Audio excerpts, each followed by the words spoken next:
나는 뻔뻔하게 살기로 했다. 어떻게 뻔뻔하게 살까요? 언어에서,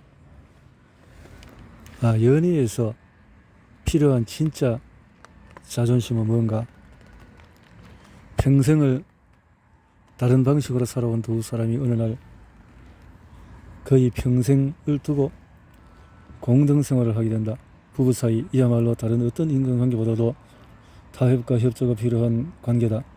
차이를 무신경하게 넘어가거나 자신의 취향만을 만족시키려고 해서는 안 된다. 자기가 좋아하는 것들 혹은 자신의 불만을 일방적으로 내세워도 안 된다. 반면에 아무리 가까운 부부라도 자기만의 삶을 버리면 되면 그 틈새로 어김없이 이런 문제에 예전 같으면 낙엽을 밟으며 걷는 촉감을 의미하며 삶의 노래하는 시를 읊어보겠지만은 지금은 전혀 그를 본 기분이 아니었다. 케이트는 빠르게 걸었다. 누군가에게 털어놓아야 했다. 이토록 가슴을 어지럽히는 생각을 친구인 바버라에게 이야기하는 것이 좋을 것 같았다. 바버라가 살고 있는 동네로 내다르며 그녀는 남편 피터를 떠올렸다. 피터는 무척 둔감한 사람이었다. 사물의 겉모습밖에는 볼 줄 모른다. 이를테면은 그에게 눈물은 그저 소금기가 있는 투명한 물이고 음악은 시끄러운 재즈만이 전부였다. 게이트는 마음속으로 남편 피터를 향해 소리였다. 당신은 속물이야. 모든 게 삭막했다. 매사에 무신경하고 무관심한 남편의 행동에 서로 대화가 통하지 않는데 그런 두 사람을 어떻게 부부라고 할 수 있을까? 클래식. 재치가 넘치는 이런 것이 없고 폭력적인 상대를 똑똑하게 다루는 법은 어느 중년 여성으로부터 남편처럼 하던 커스 때문에 우리 가정의 생활은 고문과도 같습니다. 남편은 환기라도 되는 듯이 가족을 대합니다. 아내인 저의 발언권은 아예 무시하고 두 딸에게는 자유를 허락하지 않습니다. 아들이 아버지를 조금이라도 거역하면 화를 내며 제멋대로입니다. 답장. 당신이 제가 말하는 것을 그대로 행할 용기가 있고 세 아이들의 협력을 얻을 수 있다면 방법이 있습니다. 반드시 효과가 있다고 믿고 따라주기만 하면 됩니다. 한마디로 말해서 남편에게는 교육이 필요합니다. 남편에게는 그 이상의 폭력적이고 극적인 경험이 필요합니다. 그런 부류의 사람에게는 말이 먹히지 않습니다. 당장 필요한 것은 그 행동을 바뀌지 않을 수 없도록 충격을 주는 일입니다. 어느 이기주의자의 죄와 벌. 독자들 중에는 찰스 디킨스의 소설 크리스마스 캐럴 등에 등장하는 구두스의 스크루지 이야기를 접한 바가 있을 것이다. 그가 미래를 처참한 고독을 맞게 되는 장면, 또 욕심과 이기주의에 대해서 경고하는 우화로 생각할 수 있겠지만 내가 상담을 한 경험에 비추어보면 그것은 우화도 비유도 아니다. 탐욕스러운 이기주의자에게 반드시 닥치는 현실 속의 그런 것. 하지만 자세히 들여다보면 그는 보기와는 딴판이었다. 그는 고독했다. 어느 누구로부터 사당을 받지 못한 채 모두에게 미움을 사고 있었다. 가정마저 응광진창이 되어왔다. 무엇이 그를 이렇게 만들었을까? 아내가 몇 년 동안의 투병생활을 하다가 끝내 죽고 말았다.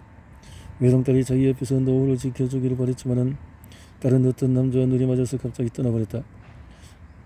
가정부조차 존재를 구할 수 없었기에 그의 깃가는 쓰레기 더미처럼 쌓인 빨랫감과 먼지 속으로 들어가는 일에 다름 아니었다. 평생을 돈을 벌기 위해서 살아왔기에 소중에 돈은 얼마든지 있었지만 그것이 마음의 평안까지 가져다 주지는 않았다. 그는 자신의 계획이 좀처럼 이루어지지 않는 것, 일이 잘 풀리지 않는 것, 그리고 전국에는 자신이 점점 나락으로 굴러떨어지는 듯한 느낌에 화가 났다.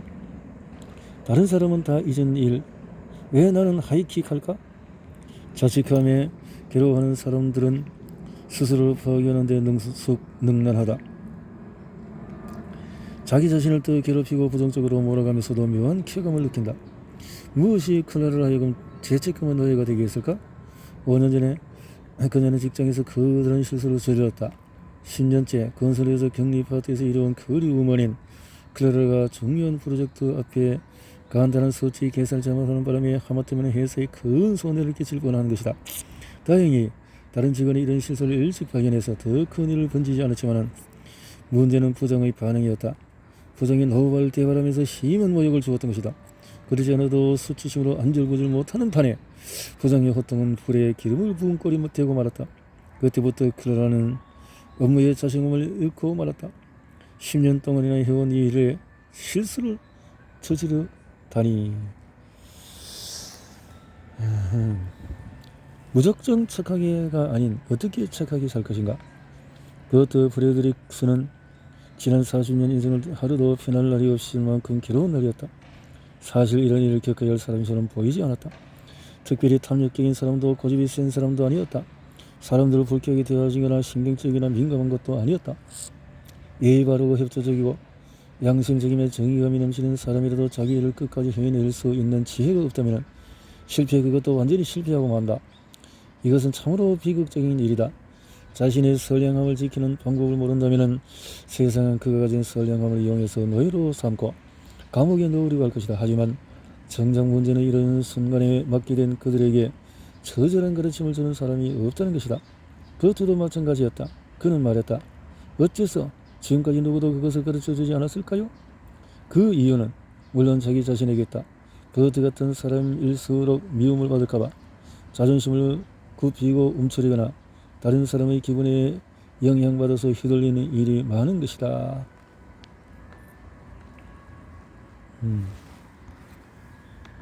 부정적인 사람은 당신에게 반대하고 당신을 비난하고 당신이라는 존재를 위축시킨다. 그러나 언제나 기억할 것은 당신이 동의하지 않는 한 이 세상 그 누구도 당신의 가치를 깎아내릴 수가 없다. 부정적인 사람 옆에서 나 지키기. 다음은 나의 사무실로 배달된 한 통의 편지에서 발췌한 것이다. 중대한 걱정거리라고 하기는 좀 못하지만 가슴에 묵직하게 자리하고 있어서 자꾸 신경이 쓰입니다. 상황은 이렇습니다. 남의 의견에 일단 신설부터 부리고 보는 사람. 우리 주위에는 의외로 이런 유형이 많다. 자기중심적인 성격이 지나친 나머지 무조건 상대방의 말을 묵살하거나 부정하는 것이다. 하지만 내게 편지를 보낸 여성 또한 남편의 삐뚤어진 성격을 고쳐보려고 저항하려고도 하지 않았다. 그러다 보니 남편의 성격은 억센 잡초처럼 악랄한 독고소처럼 더 성장하고 말았던 것이다. 걔도 교육시킬 때 어떻게 하는가 하는 것이 생각나네요. 3장에서 자존감에 관한 몇 가지 오해. 자존감과 이기주의를 구분하라. 오늘 해서원인 당신은 상사로부터 지독한 비난을 듣고 상처를 받았다. 당신은 궁금하다. 턱끝까지 차오른 말을 솔직히 그 면전에 대고 해버려야 했을까?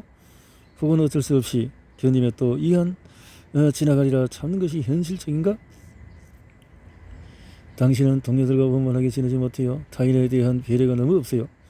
당신이 말을 너무 심하게 하는 바람에 엄마도 이젠 우리 집에 오시지 않을 거래요. 나도 당신에게 비난을 받거나 지적을 듣는 게 지겨워요.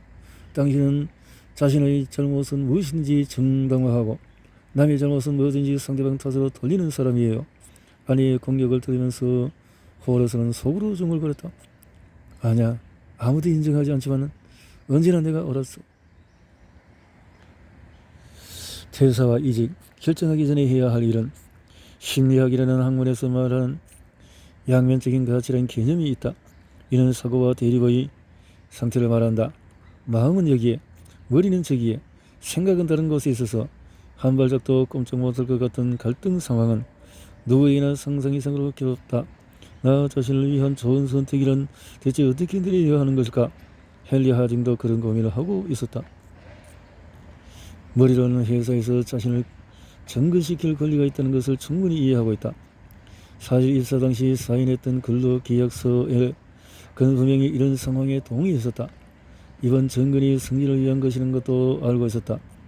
따라서 그는 이성적으로는 회사의 조치를 이해하고 있으며 따르고 싶은 마음도 있었다. 그러나 이 조치에 대해서 자신이 어떻게 느끼는지는 별개의 문제였다. 성실한 A와 위험한 B, 좋은 배우자는 누구일까? 1년이 지났다. 캐롤라인 펀웨이는 우울한 눈으로 새벽에 시작되는 회색빛 하늘을 유리창 너머로 바라보고 있었다. 밤새 잠을 이루지 못했기 때문에 눈을 뜨고 있어도 모든 게 희미할 뿐 분명한 것이라고는 아무것도 없었다. 어느 순간 캐롤라인은 오랫동안 기다려왔던 사랑을 만나게 되었지만은 눈부신 시간을 선사하리라 생각했던 사랑은 고통만 주고 말았다. 이토록 신랄하게 억지는 게 무엇인지 알고 있었다. 결혼을 해야 할 것인가? 나를 좋아하는 두 남자 중에서 누구와 결혼할 것인가? 나는 둘 중에 누구를 정말로 사랑하는 것일까? 두 사람 모두 지난 여름에 캐롤라인과 결혼한 것이 있다고 고백했고 그녀도 자신이 결혼을 간절히 원하고 있다는 사실을 인정하고 있었다. 그런데 두 남자 리처드와 로버트는 너무 달랐다. 리처드는 성실하고 순수한 남자로 늘 캐롤라인을 배려하는 속 깊은 사람이었다. 단지 하나 문제가 있다면 가난하다는 것. 미래에 대한 계획은 별로 없이 하루하루 최선을 다해서 살아가는 것이 목표라고 하는 남자였고 반면 로버트는 부자였고 남자답고 당당했다. 통이 크고. 둘 중에 어느 것을 선택하냐? 기록하라. 만약 당신이 천재라면 이 친구는 필요하지 않을 것이다. 그렇지 않다면 문제를 머릿속으로 생각하면서 해결하려고 하지 마라. 떠오르는 아이디어를 응성하게나마 기록해두는 습관을 기르자. 이를 일정한 기준에 맞춰서 정리하면 더욱 좋다. 예.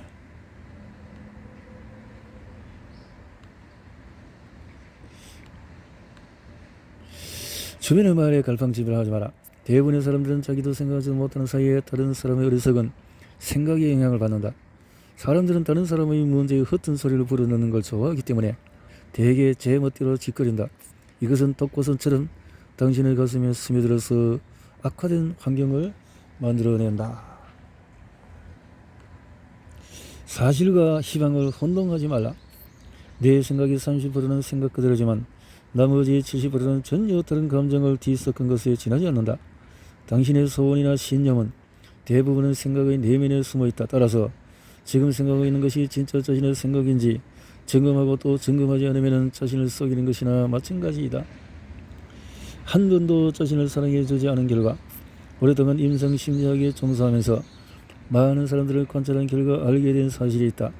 그것은 착한 사람들일수록 그들의 손에 공통의 황금률이 지어져 있다는 것이다. 흔히 말해 내가 남에게 대접받고자 하는 대로 남을 대접하라는 경고 말이다. 그런데 정말 그럴까? 이 황금률에 숨어있는 문제점은 내가 원하는 것이니까 상대방도 분명히 좋아할 것이라고 생각하는 자기중심적인 설문이다. 최대선 씨는 질끈 눈을 감았다. 초조한 듯이 신경질적으로 쿠션을 만지작거리면서 좀처럼 입을 열지 않던 그가 마침내 절망적인 어조로 털어놓는다. 저는 항상 아들을 위해서라면 뭐든지 다 했습니다. 제가 어릴 적에 너무 빈곤하게 자라서 그때 누리지 못한 것들을 아들만큼은 마음껏 누릴 수 있도록 최대한 배려했습니다. 아드님을 위해서 무엇을 하셨나요? 예의상 그렇게 말했지만 이미 그의 반응은 예상하고 있었다. 제더신 씨는 나의 질문에 거침없이 대답했다. 공장에 밀집된 변들이 살았던 저는 6살 때부터 공장에서 일했습니다. 가끔 학교에 다녔지만 12살 때부터 생활이 어려웠다 말이죠. 인기 없는 사탕이 갑자기 팔리게 된 원리는 뭘까? 제품이 팔리지 않습니다. 회사는 위기에 직면했고 사람들은 모든 것을 판매 부장인 내 탓으로 돌리고 있습니다. 좋은 말이 끝나자 내가 즉시 물었다. 문제 해결을 위해서 무엇을 했습니까? 광고비를 최대한 늘리고 영업자들을 일일이 만났습니다. 세일즈 방법들을 다친 데를 소화해서 다른 제품과 비슷합니다. 크기는요 다른 제품보다 큰 편이에요. 판매하고 있는 캔디 제품 볼 수 있을까요? 그가 오자마자 캔디를 꺼내었다. 캔디 녹색의 기름종이 쌓여있었다. 종이는 작은 글자가 빡빡이 쓰여 있었는데 포장지를 100장 모으면 경품을 준다는 설명이었다. 한참 그것을 들여다보고 있자니 잉크 냄새가 코를 찔렸다. 나는 좀 야박하지만 솔직한 느낌을 말해줬다. 이 캔디는 동물원의 원숭이에게 저도 내던지기군요. 무슨 말씀이세요? 저희 회사 제품 층금을 전혀 넣지 않은 무공의 캔디입니다. 냄새가 나는데 그렇군. 만족과 불만 사이의 밸런스를 유지하라. 나는 무척 기쁜 상황인데 어떤 사람은 불쾌해하는 경우가 있다. 하나의 상황에 대해서 감정은 극히 개인적이기 때문에 당신이 좋아하는 것을 다른 사람은 싫어할 수 있다는 것은 당연하다. 나를 만족시키는 것을 찾아내고 과감히 선택하도록 하자. 그런 것들이 내 인생에서 나날이 늘어나게 만들자. 고민이 되는 문제는 과감히 피하고 버리자. 내가 아닌 무언가로 인해서 행복이 파괴되지 않도록 미리 손을 쓰는 것이다. 소중한 건 모두 나에게 있었다. 나에게 다이아몬드 법칙을 이해하라. 남아프리카의 다이아몬드 강산에는 강부들이 손톱만한 금강석을 찾기 위해서 몇 톤의 땅을 파헤친다. 강부들은 다이아몬드를 찾고 있는 것이지 사막을 찾고 있는 것이 아니다. 억석을 가르기 위해서 사막 전체를 파헤칠 작정이다. 것이다. 일생생활 속에서 대부분의 사람들은 이런 원칙을 잊어버리고 다이아몬드보다도 흙이 더 많다고 비관한다. 인생을 단순하게 만드는 12가지 방법은 세상에는 그다지 잘 알려져 있지 않지만 인생을 위협하는 문제들을 슬기롭게 대처하는 공통 원칙이 있다. 어떻게 하면 전체 상황을 바꿀 수 있을지 알게 될 때까지 처음 한동안은 곤란한 상황의 의식을 집중하지 마라. 이는 전쟁터에서 의사가 환자의 부상을 다루고 엔지니어가 기계의 결함을 처리하는 방법과 똑같아. 처음부터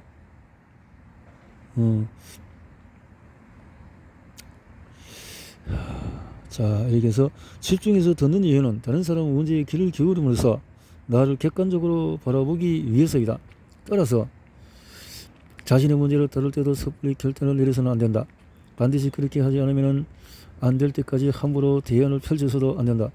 문제에 대처하는 훈련을 거듭하게 되면 현명해진다. 그러나 이런 훈련을 하지 않고 무조건 문제를 단번에 해결하려고 하거나 아예 회피하려고 하면 해결할 수 있는 힘은 죽을 때까지 생기지 않는다.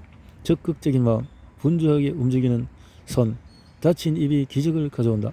인생을 단순하게 생각하는 사람들은 다음의 12단계를 잃고 거기에 맞춰서 판단하고 행동하기 때문에 이어 설명을 아주 쉽게 받아들일 수가 있다. 거절하지 못하는 성격에서 자유로우려면 클래런스 왓슨 씨가 아내의 오랜 간청에 못 이겨서 장모와 함께 살기로 결정했을 때까지만 해도 사태가 이렇게 악화될 줄은 생각하지 못했다. 천하면 올프슨을 자신의 회사에 입사시켰을 때도 그런 배려가 지금의 고통으로 이어지게 될 줄은 꿈에도 알지 못했다. 상상, 스트레스. 장모는 역시나 지난 수십 년 동안의 고도운 자기 방식을 했다는 거죠. 종교를 신봉하는 여인이 아침 일찍 일어나서 부산하게 집을 들락거리며 알아들을 수 없는 주문을 대는 통에 왓슨은 아침잠을 잃은 지 오래였다. 또 하나의 문제는 회사에 들여온 처남 울프슨이었다. 제 멋대로 했다. 맡겨진 일을 잘하는 것은 커녕 그렇네요. 거절하는 하지 못하는 성격에서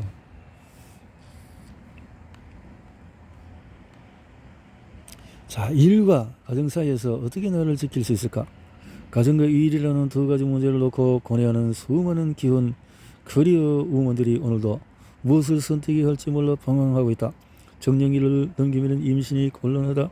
주위의 독촉이 빗발같고 당사자는 임신을 하게 되면 장기간 자신의 일로부터 멀어질 수밖에 없기 때문에 두렵다. 의사로부터 임신 3개월째라는 것을 불안에 따이기도 하고 뭔가 조치를 취해야 되는데 쟤는 가수였고 현재의 생활에 만족하고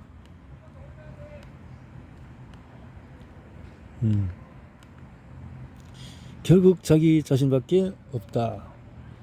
오늘도 인간관계에 지친 당신에게 길을 지나는데 누군가 갑자기 나타나서 뺨을 때린다면 당신은 어떻게 행동할 것인가? 벌컥 화를 내며 그의 멱살을 잡고 흔든다고 이기적일까? 이때 그에게 싫은 소리 하나 못한다고 무조건 착하다고 할 수 있을까? 세상사도 마찬가지다. 생각지도 못한 위기가 닥치고 드디어 나를 괴롭힌다. 그것에 대해서 저항심, 배려심, 인생의 인간관계에 견딜 수 없이 화가 날 때는 내 자신을 자세히 들여다보자. 모든 이야기에서 위기에 처했을 때 힘을 내는 문제로부터 달아난 사람은 영원히 조연이다. 사람 마음속에는 영혼과 조연의 모습이 동시에 있다. 어느 쪽이든 자신이 선택할 문제다. 자존감을 깎이지 않으면서 직장에서 살아남는 법은 사람에게 누구나 인생에 전환점이 있다. 그것이 아무리 사소한 것이라 해도 그로 인한 변하는 세월이 쌓일수록 크게 나타나는 법이다. 특히나 익숙한 자기 습관과의 결별을 선언하는 순간 삶은 지금까지와는 전혀 다른 방향으로 줄다름치게 된다. 팔메라 스티문의 인생처럼.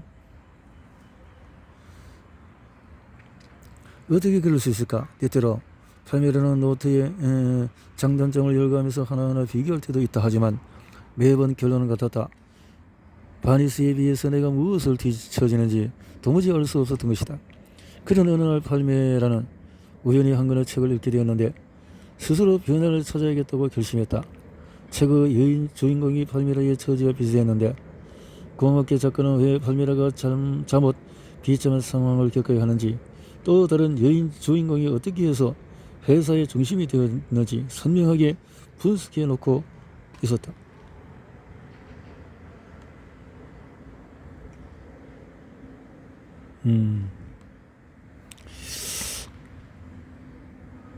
자, 존중하는 사람은 자신의 장점뿐만 아니라 단점까지도 자랑스럽게 여긴다. 궁지에 처한 자신을 위해서 마지막 순간까지도 웃음을 잃지 마라. 웃음은 인생 최대의 무기다. 표범은 막다른 지경에 몰렸을 때도 거리낌 없이 하품을 하고 기지개를 켠다. 긴장할수록 여유를 가지는 게 중요하다. 타인을 속이는 일은 자신의 허약함을 스스로 인정하는 것이다. 강한 사람은 술책을 부리지 않는다. 교활한 인간은 상대가 자신을 두려워하지 않으며 자신이 되려 무서워서 도망쳐버린다. 무표정한 얼굴로 살지 마라.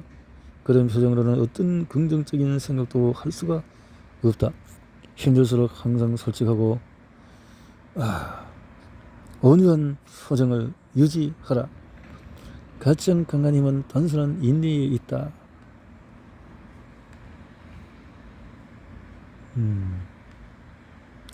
착함을 완성하는 뻔뻔함이다. 도움을 구하라. 자존감이 부족한 사람은 타인의 도움을 구하는 일에 주저한다. 거절받을 두려움 때문이다. 그러나 자존감이 강하면 쉽게 타인의 도움을 구할 수 있다. 도움을 구하는 일은 상대에 대한 배려가 없으면 불가능하기 때문이다. 어려움에 처할수록 망설이지 말고 주위의 도움의 손길을 뻗으라. 아무것도 변하지 않을지라도 나 스스로가 변하는 순간 우주가 변한다. 나 자신을 있는 그대로 사랑할 수는 없을까? 남이는 남의 말, 남의 생각에 일일이 희비를 교차하며 상처받는 사람들에게 The Art of Selfishness 21가지 구체적인 심리학 사례로 스스로를 어떻게 존중하면 좋을지를 알려준다. 기존의 관념은 과감히 버리고 더 뻔뻔하게 이기적으로 살아도 괜찮다. 내 인생은 남의 것, 누구의 눈치도 보지 말고 나를 믿고 걸어가는 이기주의의 기술이야말로 자기 삶을 책임지는 태도인 것이다. 사랑받고 싶어서 웃었다. 미움받기 싫어서 친절했다. 상처받고서 또 견뎠다. 더 이상 괜찮은 척하지 않기로 했다. 당당하게 나답게 살겠다. 할 것처럼 철학을 배워라. 생각은 행동에 지대한 영향을 끼친다. 이성은 어떻게 행동할지를 계획하기 위해 존재하고 의지는 계획을 실천하기 위해서 존재한다. 어려움에 빠졌을 때 어떻게 행동할지 당신만이 프로그램을 미리 만들어 두자. 언제든 어떤 일을 할 것처럼 사전에 준비하는 것이다. 일을 할 것처럼 철학이라고 부른다.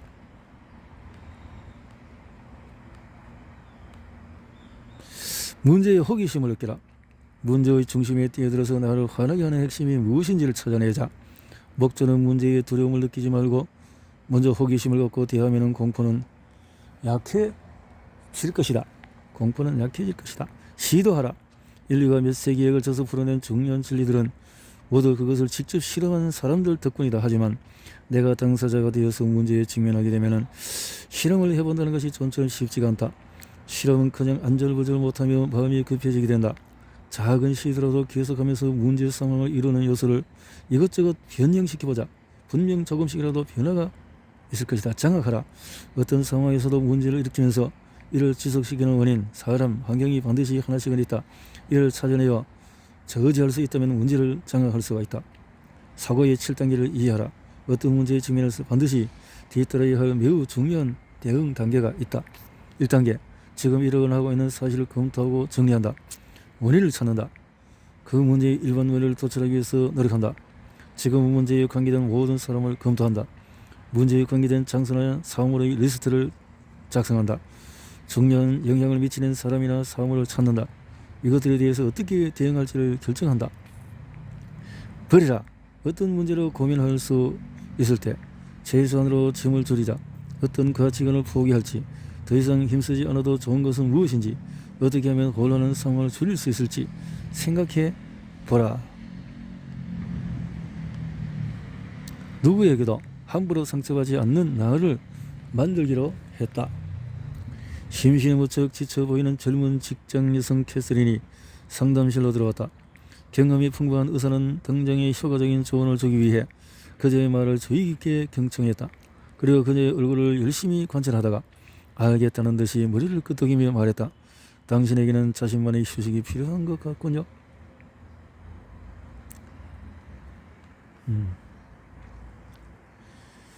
자, 까다로운 상대에게 껄끄러운 이야기를 해야 하는 것이라면 최대한 차분히 부드럽게 이야기를 하라. 조용히 말한다고 해서 자신이 약하게 보일 거라고 생각하지 않아도 된다.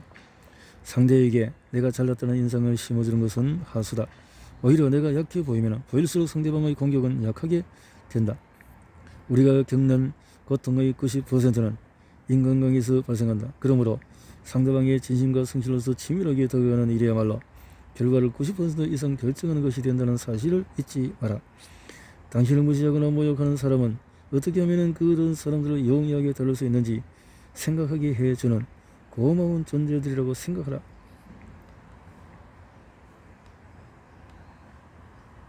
가끔은 이기적이어야 한다. 왜? 모든 괜찮은 척은 나의 적이다. 괜찮은 척. 누구에도 함부로 상처받지 않는 나를 만들기로 했다. 때로는 돌아서는 용기가 필요하다. 누구도 나만큼 내 고민에 간절하지 않다. 자존감을 깎이지 않으면서 직장에서 살아남는 법은 뻔뻔한 선택이 결국 나를 살게 한다. 부탁에는 노, 인생에는 예스. 소중한 건 모두 나에게 있었다. 사랑받기 위해서 나를 잃지 않는다. 인기 없는 사탕이 갑자기 팔리게 된 원리는 뭐냐?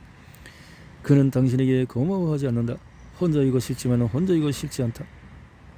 자존감에 관한 몇 가지 오해는 진실이라도 강요해서는 안 된다. 자존감과 이기주의를 구분하라. 뻔뻔하게 단호하게 나답게 부정적인 사람 옆에서 나 지키기는 자존감만으로 충분치 않다.